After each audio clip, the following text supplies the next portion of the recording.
Nature shows you that you don't have to be in control all the time.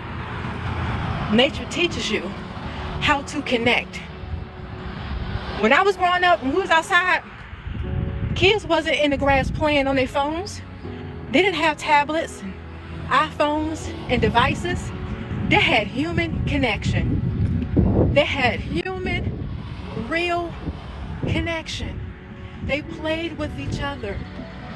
We ran all around. We rolled in the grass.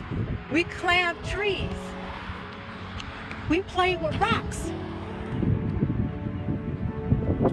We played with sticks. The kids played with bugs. It was innocent. Nature is innocent. Oh my God, nature is innocent. There is no perversion in nature. There is no manipulation in nature. Nature is pure. Ah, nature is pure. Nature have no hidden agendas. Nature does not harm us because it created us.